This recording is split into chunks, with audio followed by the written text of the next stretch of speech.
거룩하신 여호와 하나님께 우리 마음을 다해서 경배와 찬양과 예배드리겠습니다. 다 같이 기도하겠습니다.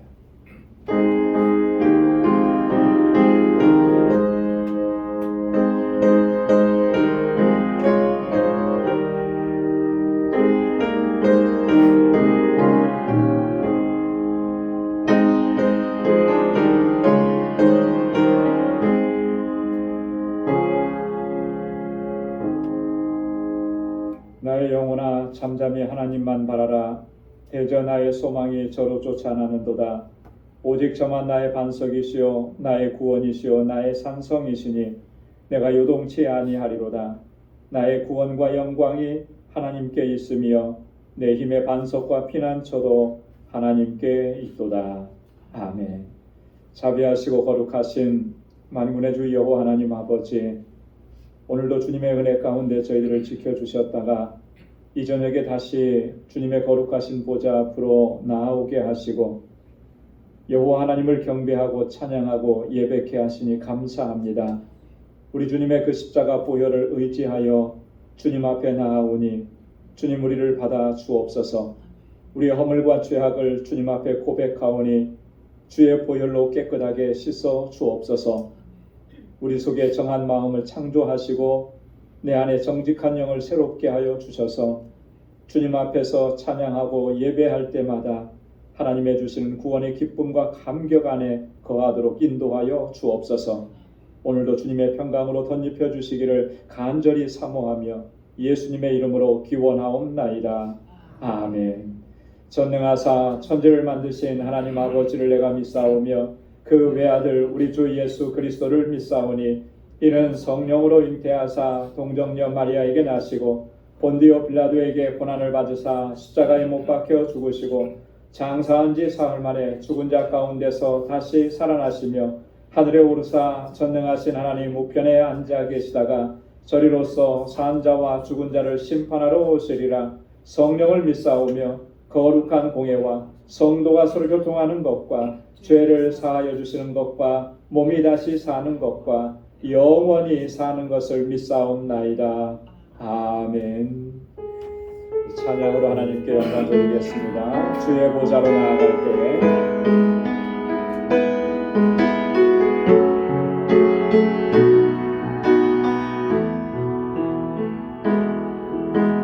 주의 보좌로 나아갈 때에 어떻게 나가야 할까? 나를 구원한 주의 십자가 그것을 믿으며 가네. 주의 보좌로 나아갈 때에 나 여전히 부족하다. 나를 부르신 주의 그 사랑 그것을 믿으며 가네. 다시 한번요. 주의 보좌로 나아갈 때에 어떻게 나가야 할까?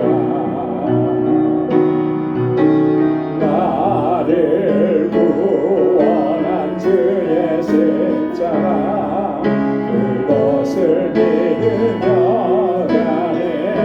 주의 보좌로 주의 보좌로 나아갈 때에 나 여전히 부족하나.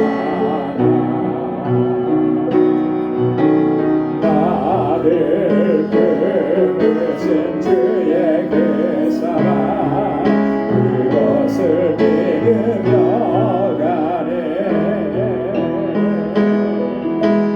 자격 없는 내 힘이 아니 오직 예수님의 보혈로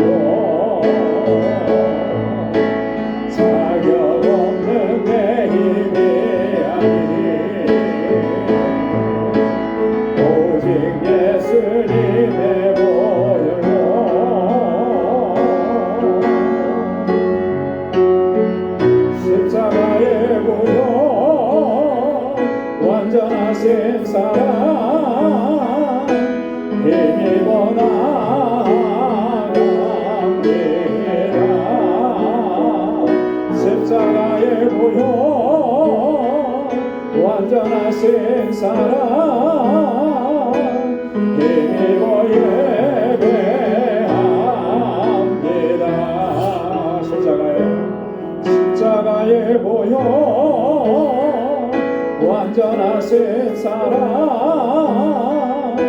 힘입어 나아갑니다. 십자가의 보혈 완전하신 사랑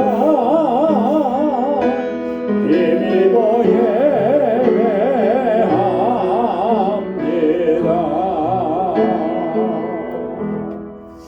아멘. 나의 죄를 씻기는 예수의 피밖에 없네. 우리 힘차게 박수하면서 찬양하겠습니다. 나의 죄를 씻기는 예수의 피밖에 없네. 다시 성대하기로 예수의 피밖에 없네. 예수의 흘린 피 날리게 하오니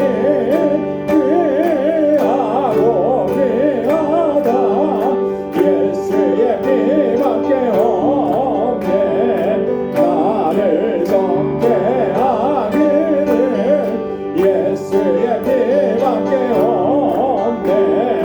사죄하는 증거도 예수의 피밖에 없네. 예수의 흘린 피 나리게 하오니 귀하고 귀하다. 예수의 피밖에 없네. 나의 죄 속하기는 예수의 피밖에 없네. 나는 복도 없도다. 예수의 피밖에 없네. 예수의 흘린 피 나리게 하오니 귀하고 귀하다.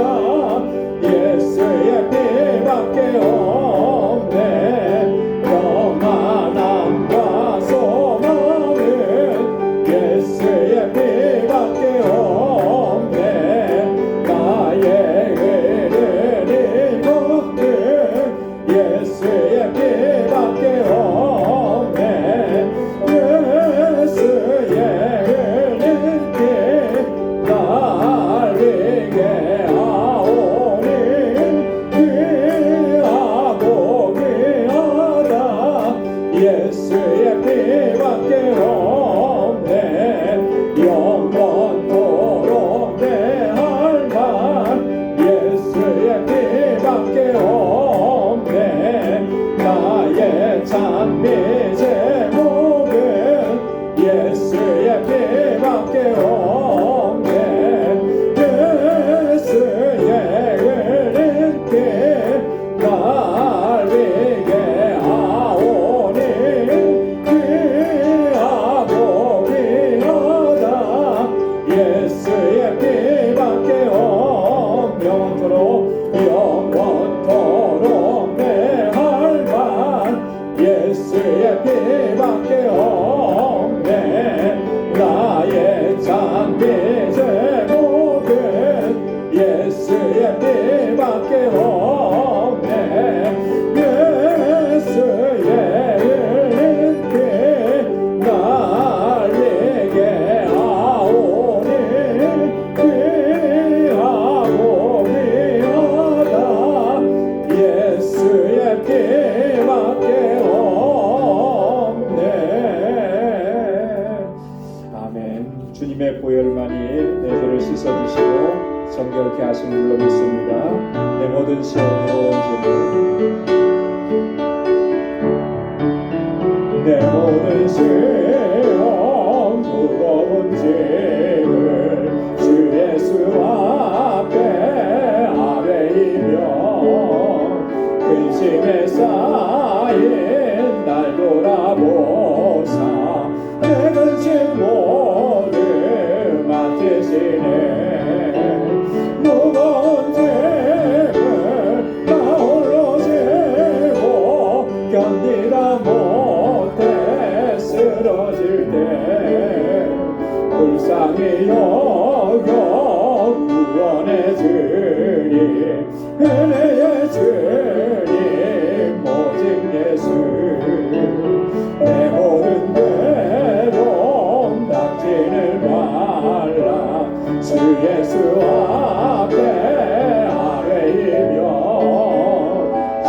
주께서 친히 날 구해주사 넓으신 사랑 베푸시네. 무거운 짐을 나 홀로 지고 견디다 못해 쓰러질 때 불쌍히 여겨 구원해 주니 은혜의 주님 오직 예수. 내 짐이 점점 무거워질 때 주 예수 앞에 아뢰이며 주께서 친히 날 구해주사 내 대신 짐을 져주시네. 무거운 짐을 나 홀로 지고 견디다 못해 쓰러질 때 불쌍히 여겨 구원해 주니 은혜의 주님 오직 예수. 마음의 시험 무서운 죄를 주 예수 앞에 아뢰이면 예수는 나의 능력이 되사 세상을 이길 힘드시네. 무거운 짐을 나 홀로 지고 견디다 못해 쓰러질 때 불쌍히 여겨 구원해 주니 은혜의 주님 오직 예수. 마음의 시험 무서운 죄를 주 예수 앞에 아뢰이며 예수는 나의 능력이 되사 세상을 이길 힘주시네.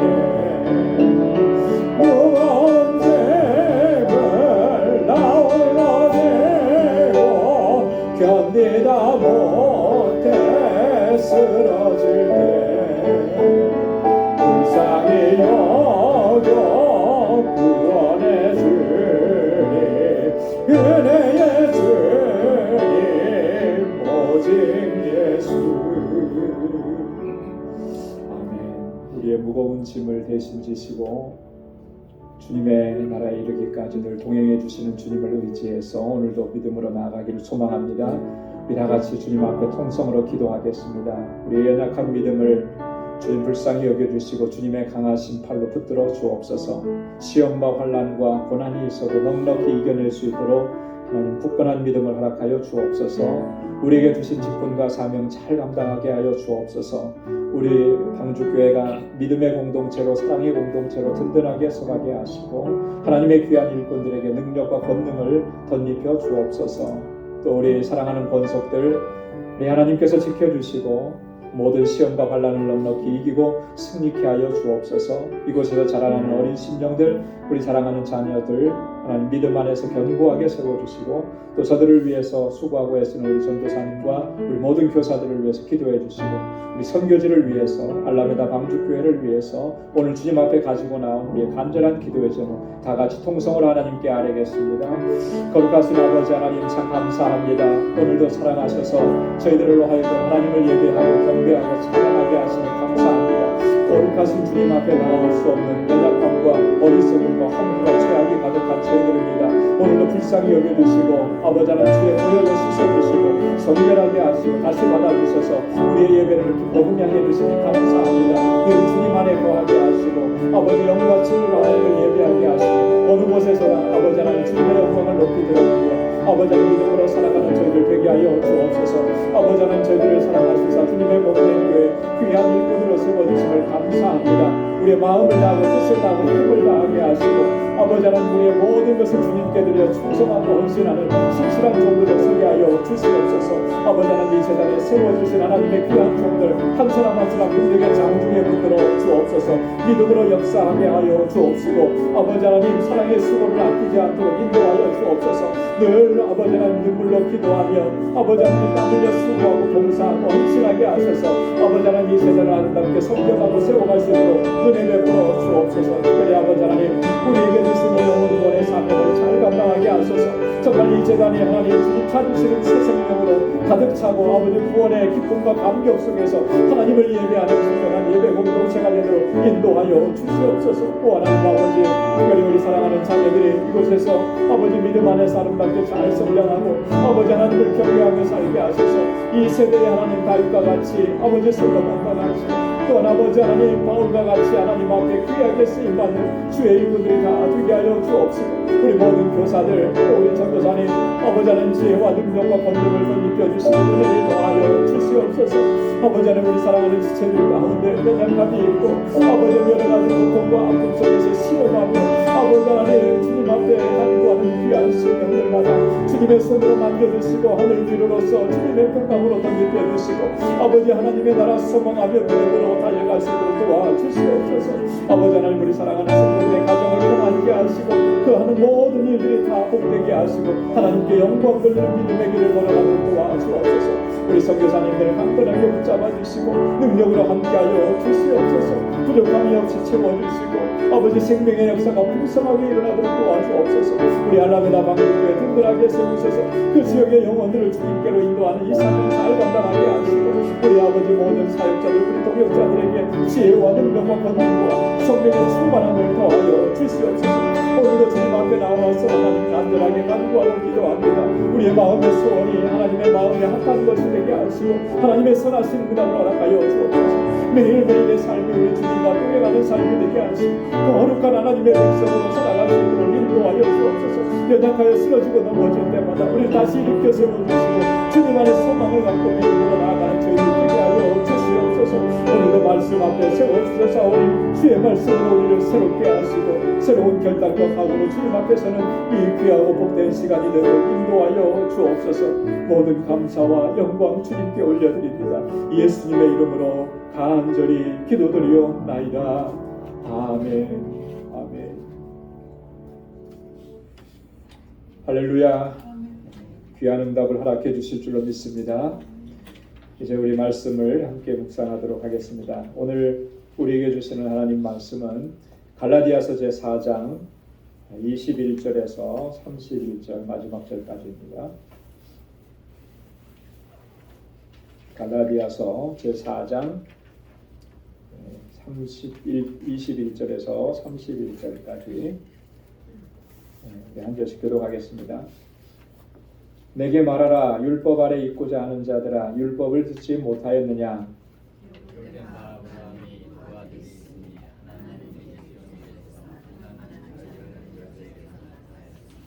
계집종에게서는 육체를 따라 낳고 자유하는 여자에게서는 약속으로 말미암았느니라.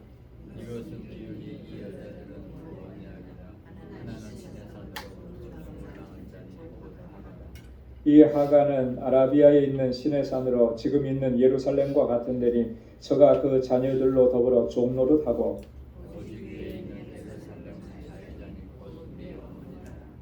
기록된 바 잉태치 못한 자여 즐거워하라. 구로치 못한 자여 소리질러 외치라. 이는 홀로 사는 자의 자녀가 남편 있는 자의 자녀보다 많음이라 하였으니 그러나 그때에 육체를 따라 난 자가 성령을 따라 난 자를 핍박한 것 같이 이제도 그러하도다.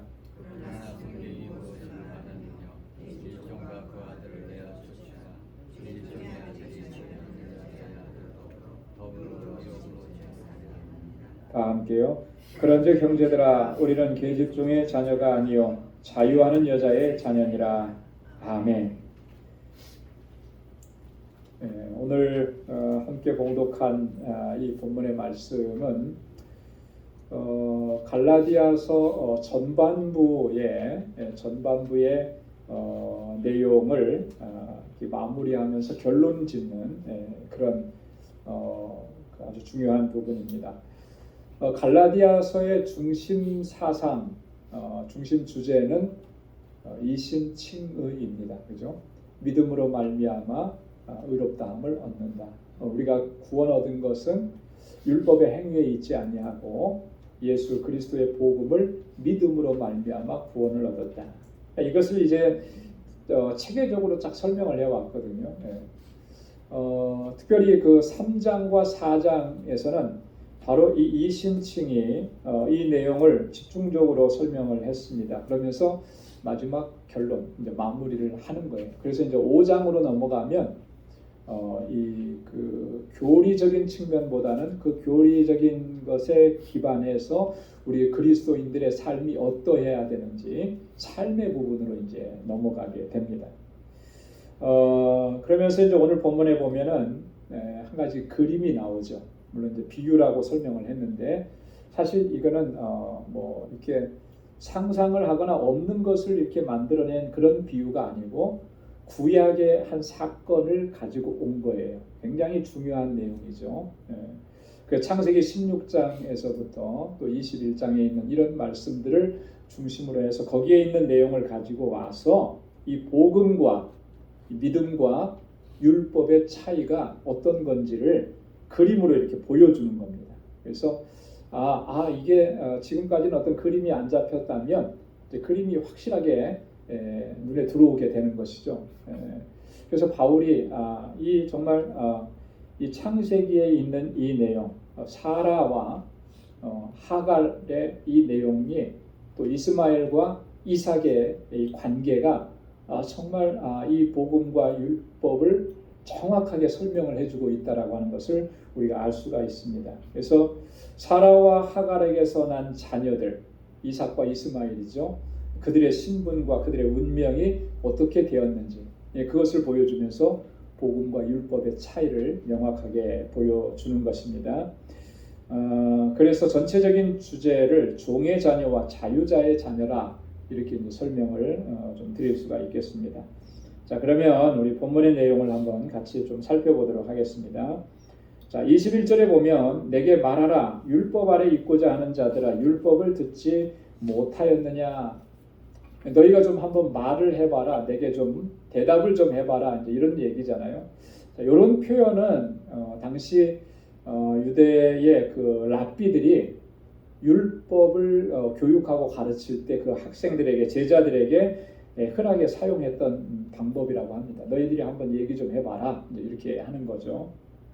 그 얘기해봐라 하는 것 안에는 그것을 가르치는 사람의 어떤 권위 같은 게 좀 느껴지는 거예요. 그죠? 권위적인 측면들이 이제 느껴지죠. 바울도 똑같은 형식을 취해서 이제 너희가 한번 좀 얘기해봐라. 율법 아래 있고자 하는 자들아 율법을 듣지 못하였느냐? 너희가 율법주의를 주장하고 그죠? 율법으로 말미암아 구원을 얻고자 하는 율법 준수를 구원의 조건으로 이렇게 생각하면서 강조하고 그것을 따르라고 하고 그걸 지키라고 하는데 너희는 도대체 율법을 통해서 뭘 듣고 있는 거냐? 이렇게 질문하는 거예요. 그것 좀 한번 얘기 좀 해봐라. 이런 얘기인 거죠. 율법을 듣지 못하였느냐? 이 말은 이런 의미를 담고 있는 겁니다.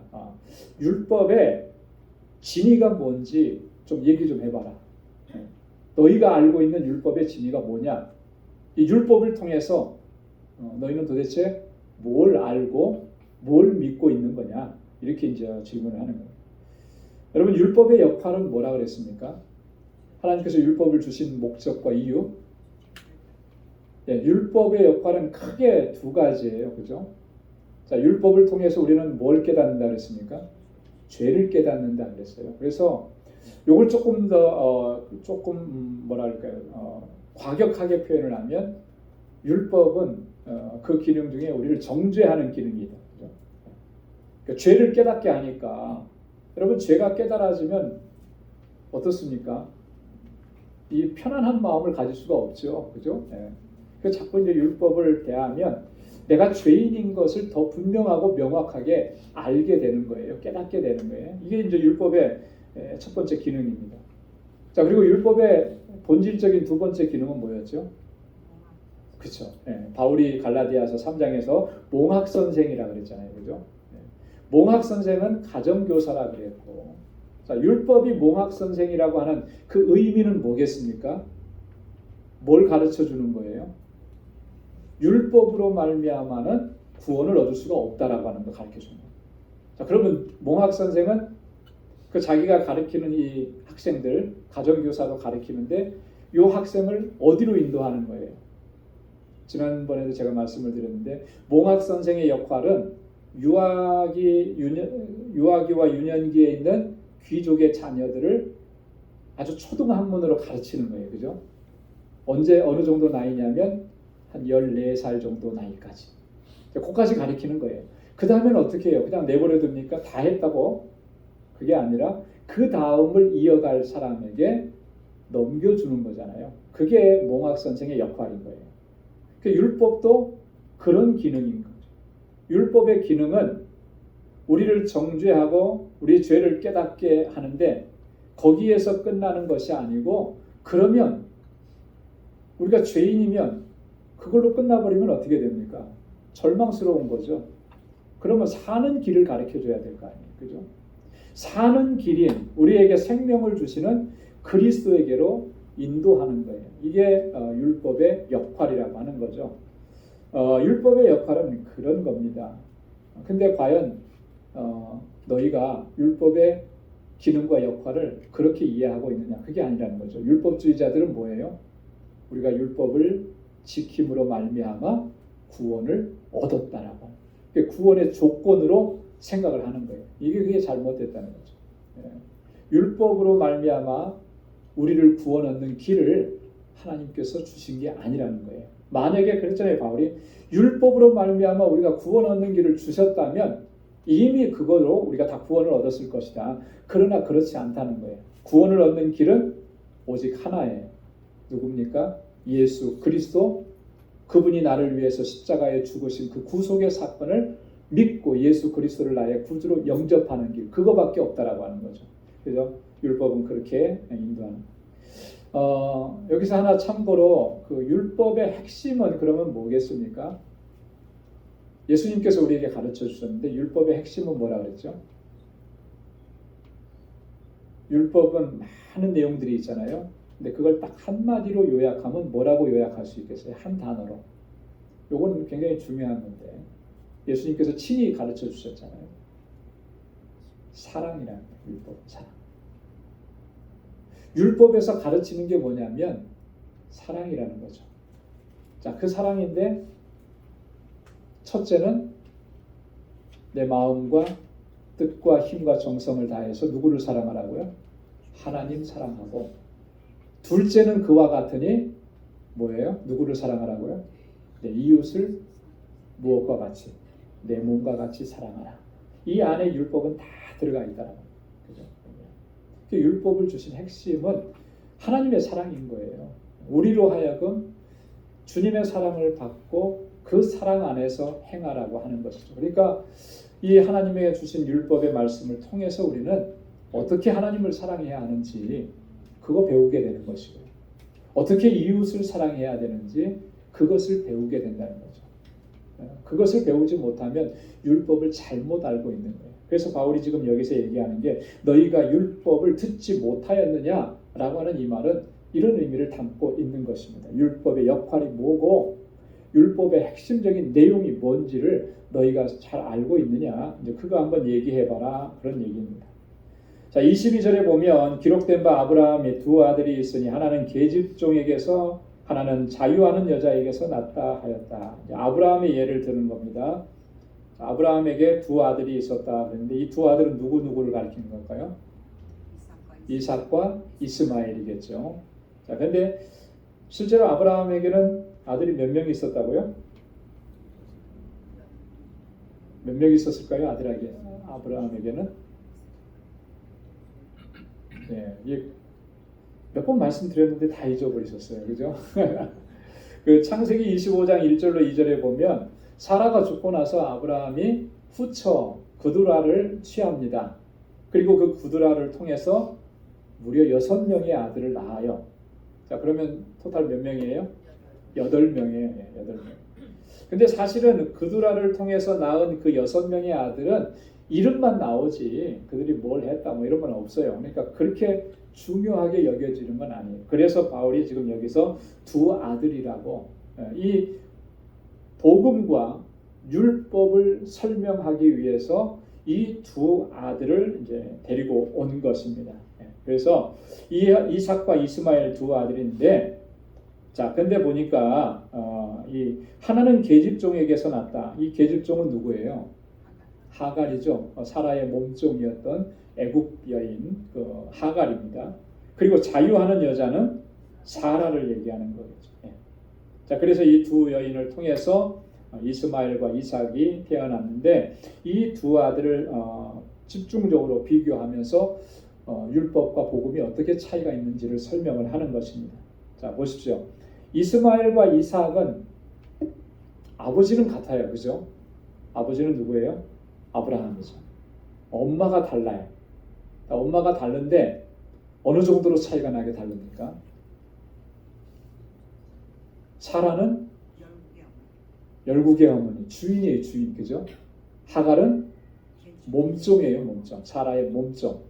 아브라함을 통해서 이스마엘이라고 하는, 물론 그 아들이 아브라함에게는 첫 아들이에요. 그죠? 장자죠.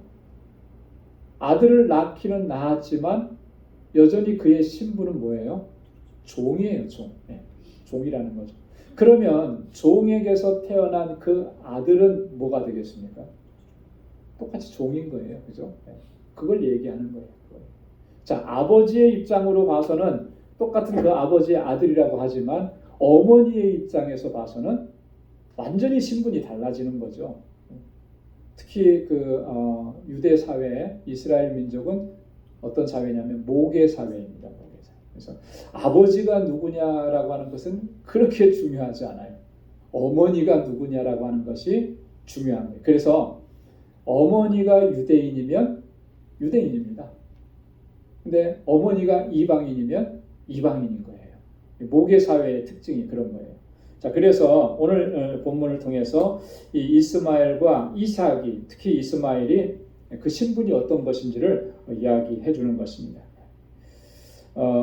그러면서 자유하는 여자인 사라에게서 태어난 이삭만이 유일하게 아버지의 유업을 물려받는 상속자라고 이야기하는 거죠. 왜 그렇습니까? 자, 왜 그럴까요? 이삭만이 유일한 상속자가 되는 겁니다. 아버지가 같으니까, 그리고 장남이니까 이스마엘을 상속자라고 할 수도 있겠죠. 그죠? 장자의 권리라고 하는 것은 뭐 대단한 거니까요. 자, 그런데 성경에서는 그렇게 얘기하지 않고 바울은 그렇게 얘기하지 않습니다. 오직 이삭만이 유일한 상속자라고. 왜 그럴까요? 여기에 핵심적인 내용이 있는 거예요. 왜 이삭만이 유일한 상속자가 될까요? 언약의 아들. 맞아. 약속의 자식이니까 그런 거예요. 그죠? 이게 핵심적인 내용인 거예요. 우리가 뭐 그때 당시에는 뭐 모계 사회고 뭐 이런 거 그렇게 중요하지 않아요. 사실은. 정말 중요한 거는 하나님의 약속의 자녀라고 하는 거예요. 이삭은 하나님의 약속에 의해서 태어난 거예요. 하나님의 섭리 가운데에서. 그러나 이스마엘은 하나님의 약속이 그 안에 없죠. 이것이 결정적인 차이라고 하는 것입니다. 그래서 율법과 믿음이라는 것도 같이 그렇게 설명을 하는 겁니다. 그래서 이 두 가지가 다 하나님께로부터 온 것이지만 하나님께서 율법 안에는 제한성을 두신 거예요. 어떤 제한성을 주셨습니까? 율법의 제한성이라는 것은, 율법의 한계는 언제까지예요? 하나님의 약속하신 그분이 오시기까지 라고 하는 그런 한계가 있는 거예요. 그 이상의 역할을 할 수가 없는 거예요. 하나님의 약속하신 그분이 오시면은 율법은 율법으로서 역할을 거기서 다 마치게 되는 거죠. 이런 율법의 제한성이 있는 것입니다. 그러나 복음은 어떻습니까? 복음은 영원한 거잖아요. 예수 그리스도로 말미암아 주어진 복음은 영원한 거예요. 이스마엘은 한계가 있는 것입니다. 그죠? 약속이 주어지지 않았기 때문에. 그러나 이삭은 영원한 거예요. 왜? 하나님의 약속이 그 안에 있기 때문에. 그렇게 지금 비교해서 설명을 하는 것입니다. 그래서 자 23절에 보면 계집종에게서는 무엇을 따라 낳고 육체를 따라 낳고. 여러분 육체를 따라 낳았다라고 하는 말의 의미는 뭘까요? 두 가지 의미를 생각해 볼 수가 있는데 육체를 따라 낳았다라고 하는 말의 의미는 자연적 생식력에 의해서 태어났다라고 하는 그런 의미.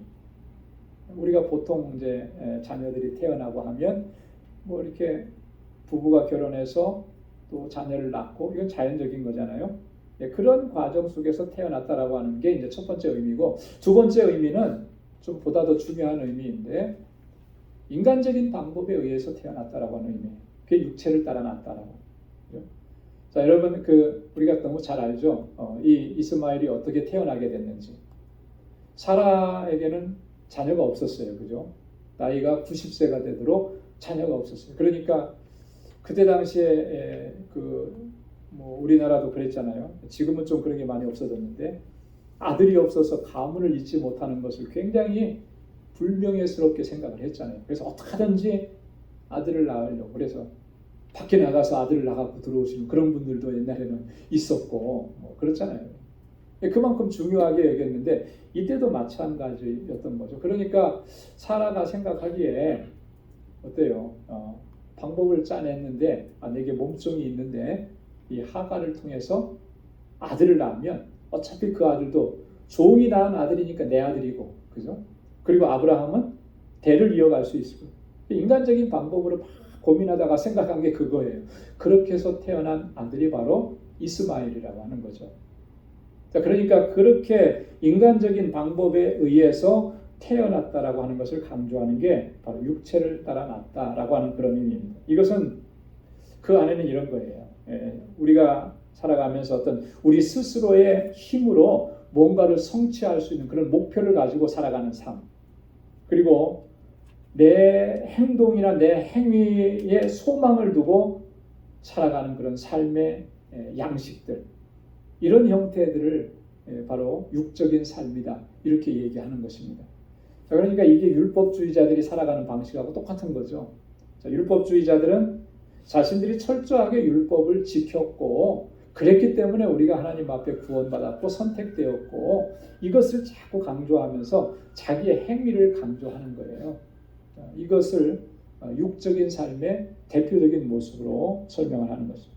자, 근데 자유하는 여자에게서는 무엇으로 말미암아 났다고요? 약속으로 말미암아 났다. 약속. 사라를 통해서 태어난 이삭은 하나님께서 아브라함과 맺은 그 언약, 그 약속 가운데서 태어난 생명이다라고 하는 것을 강조하는 것입니다. 자, 그런데 이삭이 태어나는 과정을 보면 참 하나님의 섭리와 역사하심이 참 놀랍다라고 하는 거죠. 인간적으로 보면 가장 연약할 때, 그 연약함에도 불구하고 하나님의 약속이 주어졌고 하나님의 약속이 주어진 그대로 하나님께서 성취하시고 이루어 가신다라고 하는 거예요. 이때 아브라함의 나이가 몇 살이라고 했죠? 아브라함의 나이가 100살이에요. 그죠? 그리고 사라의 나이는 90살. 더 이상 자녀를 낳을 수 있는 가능성이 거의 0에 가까운 거죠. 0에. 그게 왜 가능성이 0에 가깝다고 우리가 확실하게 얘기할 수 있느냐면, 사라가 그래요. 하나님의 보낸 사자들이 와서 명년 이맘때에 너희 사라에게 아들이 있을 것이다 라는 하나님의 말씀을 전해주잖아요. 그 얘기를 사라가 엿들었어요. 엿듣고 나서 어떻게 반응했죠? 웃었어요. 왜 웃었을까요? 도저히 불가능한 일인데, 그죠? 그건 가능성이 0인데 어떻게 나한테 그런 얘기를 하느냐? 그러니까 비웃음이죠. 일종의 콧웃음을 친 거예요. 절대로 그런 일은 일어나지 않을 것이다. 확신에 찬 그런 웃음이겠죠. 그렇게 웃은 거예요. 그러니까 사라 자신도 더 이상 나는 자녀를 낳을 수 없다, 이렇게 생각을 하고 있었던 때라고 하는 거예요. 그렇게 연약한데 그 가운데에서 하나님의 약속이 성취되고 이루어지더라는 거예요. 여러분 놀랍지 않습니까? 우리는 우리의 생각 가지고 이제는 더 이상 가능성이 없고 불가능한 것이고 안 되는 일이고 그거는 우리가 인류 역사상 한 번도 그거는 있어 본 일이 없는 것이고 이렇게 우리는 경험을 가지고 우리가 알고 있는 지식을 가지고 그리고 판단을 할 때가 참 많죠. 근데 그것이 만약에 하나님께서 주어지는 약속이 있는 것이라면 하나님께서 행하실 때 보면 그런 모든 인간의 한계와 그런 것들을 다 넘어서서 초월적으로 하나님께서 역사하시고 하나님의 뜻을 이루어 가시는 줄로 믿습니다. 이게 약속을 믿는 그 신앙과 믿음이라고 하는 것은 그런 거예요. 내 경험, 또 내가 알고 있는 지식, 그것이 걸림돌이 되지 않는 것이죠. 그렇게 해서 믿음으로 나아가는 우리 모두가 될 수 있기를 소망합니다. 자, 이것은 비유니 24절 25절에 보면 이 여자들은 두 언약이라 하나는 시내 산으로부터 종을 낳은 자니 곧 하가라. 하갈이라는 말과 같은 말이에요. 이 하가는 아라비아에 있는 시내 산으로 지금 있는 예루살렘과 같은 데니 저가 그 자녀들로 더불어 종노릇하고 이 여자들은 하갈과 사라를 얘기하는 거죠. 두 언약이라 그랬습니다. 두 언약. 자, 그러면 두 언약이라고 했을 때 이 두 언약은 어떤 언약과 어떤 언약을 얘기하는 것이겠습니까? 사라를 통해서 주신 언약, 그리고 하갈이 대표하는 이 언약이라는 것은 뭘 의미하는 것입니까? 아브라함이 사가라를 통해서 하나님께서 맺어주신 언약은 아브라함과 맺은 약속인 거예요. 그죠? 그게 하나의 약속인 거죠. 자, 여기서 또 이 하갈을 통해서, 근데 여기 보면 시내 산으로부터 종을 낳은 자니 곧 하가라 그랬잖아요. 자, 시내 산 언약을 얘기하는 거예요. 자, 시내 산 언약은 어떤 언약이었습니까? 시내 산 하면은 딱 떠오르는 장면은 뭐예요? 하나님께서 모세를 통해서 율법을 주신, 그죠? 하나님께서 모세를 통해서 율법을 통해서 모세와 맺어주신 약속들, 언약, 이 두 가지를 얘기하는 것입니다. 자, 그런데 하나님께서 아브라함과 맺어주신, 은혜로 맺어주신 이 언약은 그 은혜를 통해서 자유케 하는 복을 허락해 주시는 거예요. 그죠? 자, 그런데 시내산에서 율법을 통해서 모세와 맺어주신 언약은 그 율법의 역할과 기능을 우리가 처음에 얘기했잖아요. 그죠? 율법을 통해서 우리를 죄를 깨닫게 하고 율법은 정죄하는 기능을 갖추고 그래서 인간이 그 안에서 구속되어 있는 그런 것들을 느끼게끔 하는 그런 언약이었다라고 하는 것이죠. 이 두 언약이 완전히 구별된다라고 하는 것을 보여주는 것입니다. 그래서 이 신의 산으로부터 종을 낳았다라고 하는 그 말 속에 이 율법의 기능과 역할이 담겨져 있다라고 하는 것입니다. 또 하나 우리가 여기서 좀 생각해 봐야 될 것은요. 율법을 주신 신의 산을 지금 설명을 하잖아요. 그죠? 자, 보십시오. 신의 산 율법이 주어진 곳은 어디서 주어졌는가? 자, 여러분 신의 산은 어디에 있는 산인가요? 저는 신의 산 안 갔다 와봤으니까 잘 모르겠는데 어디 가운데 있는 거죠? 광야 가운데 있는 거죠. 이스라엘 백성들이 광야 생활을 할 때 그들이 머물렀던 곳이 신의 산입니다. 자, 지금 이스라엘 백성들은 어디로 가고 있는 중이었습니까? 약속의 땅 가나안으로 가고 있는 거예요. 그러니까 약속의 땅에서 주어진 하나님의 약속이 성취되어 있는 그 장소가 아니고 지금 이 신의 산이라고 하는 곳은 이 약속의 땅과는 거리가 있는 곳에서 주어진 지리적인 측면에서 봐도 그렇다라고 하는 것을 설명한 거예요. 자, 신의 산과 약속의 땅인 가나안은 분명히 차이가 있죠. 마찬가지로 율법과 복음은 본질적으로 차이가 있다라고 하는 것을 설명하고자 바울이 지금 이렇게 이야기하는 것입니다. 자, 지금 있는 예루살렘과 같은 곳인데 그랬거든요. 지금 예루살렘이 있는 곳을 이 의미는 이런 의미로 지금 설명을 하고 있는 것입니다. 왜 지금 갑자기 지금 있는 예루살렘을 이야기하는 것인가? 예루살렘은 여러분 뭐가 있죠? 예루살렘에는 성전이 있고 또 그 성전 안에서 뭐가 이루어지고 있습니까? 제사들이잖아요, 그죠? 하나님께 제사드리고. 자, 이런데 그 예루살렘 성전과 같다. 근데 그 예루살렘 성전과 그 성전에서 제사가 진행되고 있는 이 장소 예루살렘을 율법으로 지금 상징화하고 있는 거거든요. 왜 그럴까? 그 예루살렘이 있는 성전이 있는 예루살렘은 참 거룩한 곳인데, 자, 여기서 요 본문만 보면은 조금 우리가 의아하게 생각이 드는데 이것을 뭐와 비교를 하느냐면 26절에서 위에 있는 예루살렘이라는 말과 대조를 합니다. 자, 26절 한번 먼저 볼게요. 먼저 26절에 보면 오직 위에 있는 예루살렘은 자유자니 곧 우리 어머니라. 자, 좀 약간 이게 무슨 의미일까요? 지금 25절에서 말씀하고 있는 지금 있는 예루살렘, 여기는 어디를 얘기하는 거죠? 물리적으로 지금 예루살렘을 얘기하는 거예요. 그죠? 성전이 있는 곳. 자, 그러면 위에 있는 예루살렘, 이건 어디를 얘기하는 걸까요? 예루살렘이 두 군데인가요? 성경에서는 이 예루살렘을 이렇게 설명을 합니다. 하늘에 있는 예루살렘. 요한계시록에 가면 새 하늘과 새 땅, 새 예루살렘. 그걸 위에 있는 예루살렘이다. 자, 이 예루살렘은 자유자니 곧 우리 어머니라.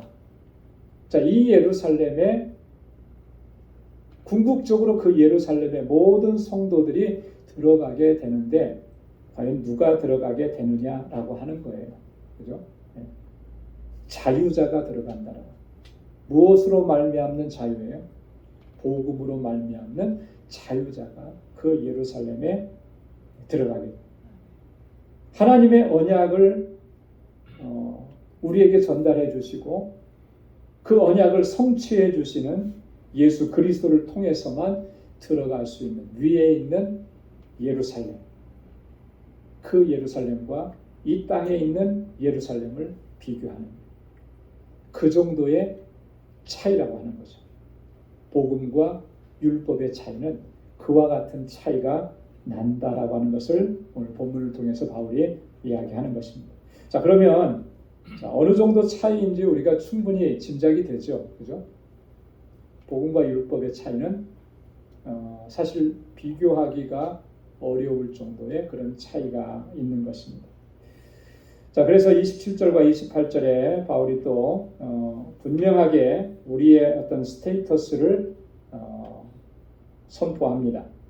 기록된 바 잉태치 못한 자여 즐거워하라. 그렇지 못한 자여 소리질러 외치라. 이는 홀로 사는 자의 자녀가 남편 있는 자의 자녀보다 많음이라 하였으니 형제들아 너희는 이삭과 같이 약속의 자녀라. 형제들아 너희는 이삭과 같이 약속의 자녀라. 여러분, 이삭은 앞에서도 계속 설명을 해왔잖아요.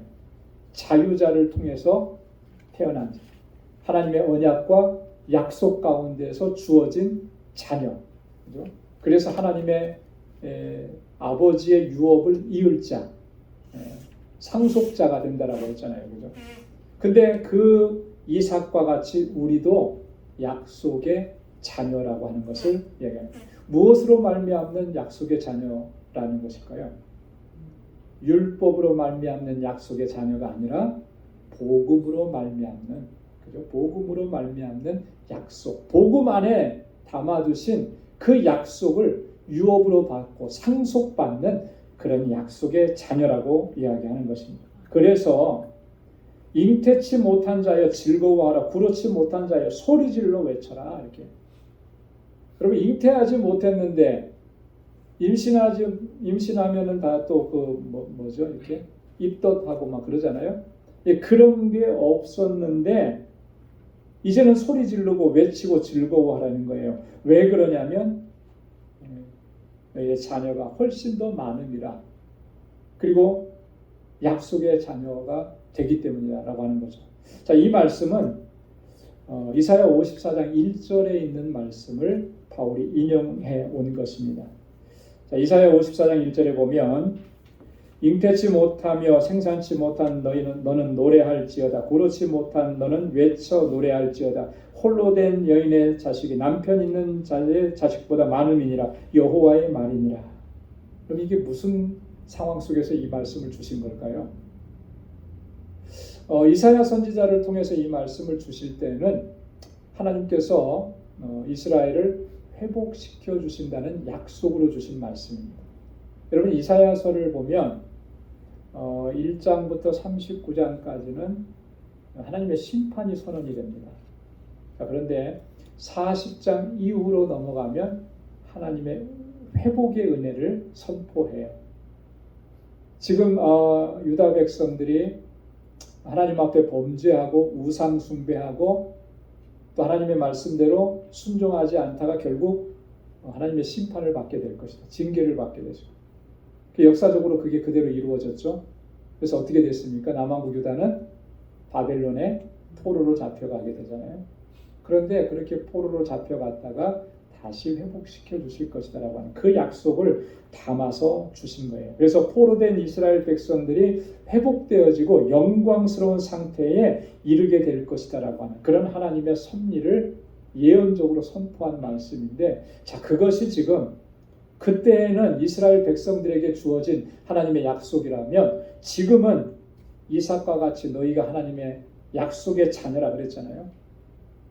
예수 그리스도를 영접하고 믿음으로 살아가는 우리 모두에게 하나님께서 그와 같은 영광을 허락해 주신다라고 하는 그런 약속의 말씀입니다. 그래서 너희 이삭과 같이 약속의 자녀라.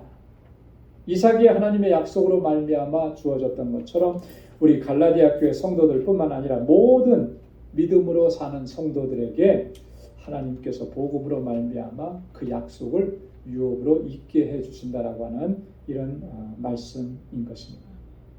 자, 그런데 여기서 한 가지 또 우리가 기억해야 될 것은, 그러나 그때 육체를 따라 난 자가 성령을 따라 난 자를 핍박한 것 같이 이제도 그러하도다. 자, 그때에는, 이때는 언제를 가리키는 걸까요? 이스마엘과 이삭의 때에는 이런 거예요. 육체를 따라 난 자가 성령을 따라 난 자를 핍박했다. 여기서 말하는 육체를 따라 난 자는 이스마엘을 가리키는 거죠. 성령을 따라 난 자는 이삭을 가리키는 거죠. 이스마엘이 이삭을 핍박했다 그렇게 표현했죠. 이거 뭘 두고 얘기하는 걸까요? 우리 창세기를 좀 자세하게 읽어보면 이삭이 태어날 당시에 이스마엘은 14살 정도 됐어요. 자, 그러면 아주 어린 동생이잖아요. 자, 그런데 창세기 21장 8절로 9절을 보면 이삭이 젖을 떼고 성장할 무렵에 이스마엘이 이삭을 희롱했다라고 해요. 이 모습을 자주 목격했던 사라가 화가 난 거죠. 속상하고 화가 나고, 종의 자녀인데 주인의 자녀를 저렇게 희롱하고 있는 모습이 사라는 보고 견딜 수가 없었어요. 그래서 결국 어떻게 합니까? 아브라함에게 이 이스마엘과 하갈을 쫓아내라, 이걸 요청을 하게 되고 그대로 이제 이루어지게 되는 거죠. 여기서 이제 핍박했다라고 하는 이 말은 이스마엘이 이삭을 희롱한 건데 이게 일회적으로 일어난 일은 아니라고 하는 걸 보여줍니다. 여러분, 핍박이라는 게 한 번 딱 때리고 그걸로 끝나면 그거 핍박이라고 얘기합니까? 아니죠. 지속적으로 이루어지는 거죠. 지속적으로 고통을 당하고 괴로움을 당하는. 그러니까 이스마엘이 이삭을 희롱한 것은 지속적이었던 거예요. 그렇기 때문에 사라도 아브라함에게 가서 그렇게 얘기한 거죠. 한 번 그렇게 한 거 가지고 누가 그거 가지고 문제를 크게 일으키고 그러게 하겠어요? 바울은 그걸 지금 이야기하는 겁니다. 그때도 그랬던 것처럼 지금도 그렇다. 현실적으로 보면 그렇죠. 믿음으로 살려고 하는 모든 하나님의 사람들을 육체로부터 난 그 율법주의자들이 얼마나 핍박하고 박해하고, 그죠? 그런 현상들을 지금 바울이 설명한 거예요. 자, 그래서 성경이 뭐라고 얘기했느냐? 30절에 보니까 계집종과 그 아들을 내어 쫓으라. 계집종의 아들이 자유하는 여자의 아들로 더불어 유업을 얻지 못하리라 하였느니라. 창세기 21장 10절에 사라가 아브라함에게 얘기했습니다. 그 여종과 그 아들을 쫓아내라. 쫓아내는데 그 뒤에 아주 중요한 얘기를 하나 했죠. 이 종의 아들은 내 아들 이삭과 함께 뭘 얻지 못한다고요? 기업을 얻지 못할 것이다. 오직 약속의 자녀만이 기업을 얻게 된다라고 하는 것을 강조합니다. 자, 그랬을 때 아브라함이 굉장히 고민이 많아졌습니다. 그죠? 왜 안 그렇겠습니까? 이스마엘도 아들인데. 자, 고민하고 있을 때 창세기 21장 12절에 보면 하나님께서 그걸 허용하십니다. 그래서 내 아이나 내 여종을 위하여 근심하지 말라. 사라가 내게 이런 말을 다 들으라. 그리고 아주 중요한 말씀하죠. 이삭에게서 나는 자라야 내 씨라 칭할 것이라. 하나님께서 약속하신 자녀는 바로 이삭이라는 거예요. 아브라함에게 여러 가지 하나님께서 약속을 주셨는데 그 중에 하나가 뭐냐면 내 후손이 하늘의 별과 같이 땅에 바다의 모래와 같이 많아질 것이다. 큰 민족을 이루게 될 것이다. 근데 그 큰 민족을 이루고 내 후손이 이렇게 창대하게 되는 것은 누구를 통해서요? 이스마엘을 통해서가 아니라 이삭을 통해서 그렇게 될 것이다. 그러니까 이스마엘을 내어 쫓는 거 그거 근심하지 말고 걱정하지 마라. 저를 통해서는 또 다른 민족을 이루겠지만 하나님의 약속이 있는 민족은 바로 이삭을 통해서 이루어진다라고 합니다. 자, 이 말씀을 복음과 율법이라고 하는 측면으로 우리가 가져오면 하나님의 약속은 무엇을 통해서 이루어지는 거예요? 복음을 통해서. 그 복음을 믿는 자들을 통해서 하나님이 약속하신 것들이 이루어지고 성취가 되게 되는 줄로 믿습니다. 31절에 결론적으로 이렇게 얘기합니다. 그런즉 형제들아 우리는 계집종의 자녀가 아니요 자유하는 여자의 자녀니라. 이거 분명히 알으라는 거죠. 계집종의 자녀라고 하는 것은 우리는 이스마엘과 같은 자가 아니라는 거예요. 하나님의 약속과 하나님의 언약이 없는 그런 존재들이 아니라는 거죠. 자유하는 여자, 사라를 통해서 태어난 이삭과 같은 존재라고 하는 거예요. 하나님의 약속을 받은 사람들이라고 하는 거죠. 자, 이 말을 하는 이유는 그런 거예요. 자, 이스마엘은 율법주의자들을 대표한다 그랬잖아요. 그죠?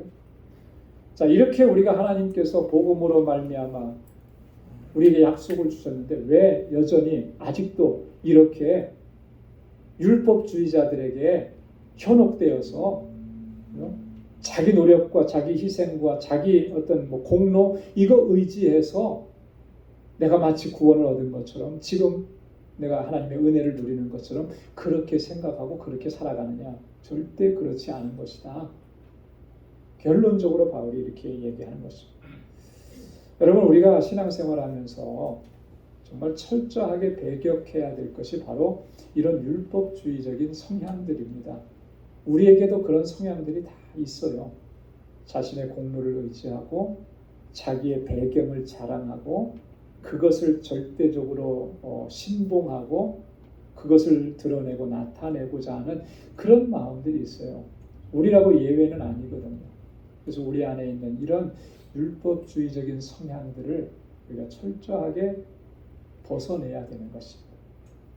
우리가 은혜로 구원받았고 그 은혜 안에서 살아가고 그 은혜라고 하는 이 말 자체가 내게는 공로가 하나도 없다라고 하는 거예요. 오직 하나님의 은혜로 주님의 공로로 우리가 이렇게 약속의 유업을 받고 살아가는 그런 복된 삶이 된 것입니다. 그래서 늘 감사하면서 또 하나님의 주신 은혜 안에서 주님의 주신 사명을 감당하는 저와 여러분들이 다 될 수 있기를 주님의 이름으로 축원합니다.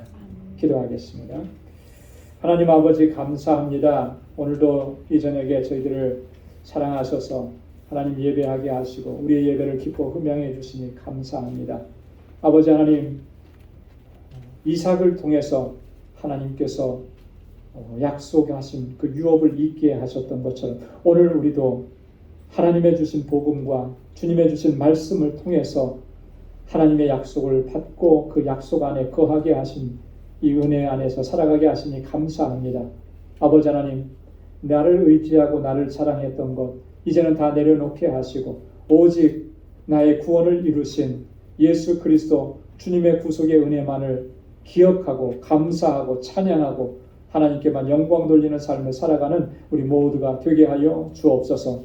이 땅에 사는 날 동안에 하나님께서 우리를 통해서 이루고자 하시는 그 놀라우신 뜻에 온전히 순종하는 믿음의 권속들이 다 될 수 있도록 도와주옵소서. 주님의 나라에 이를 때까지 믿음으로 달려갈 수 있게 하시고 오직 하나님께만 영광 돌리는 우리의 삶과 사역이 되도록 우리를 주장하시고 인도하여 주옵소서. 이제는 우리 주 예수 그리스도의 무한하신 은혜와 하나님 아버지의 크고 놀라우신 사랑과 성령의 위로 교통 충만하심의 역사가 하나님의 은혜에 감사하고 늘 주님께 영광 돌리는 삶을 살아가고자 결단하는 우리 방주의 모든 믿음의 권속들과 또 저들의 가정과 직장, 생업의 터전과 학업 위에 이제로부터 영원까지 함께 하시기를 간절히 축원하옵나이다. 아멘.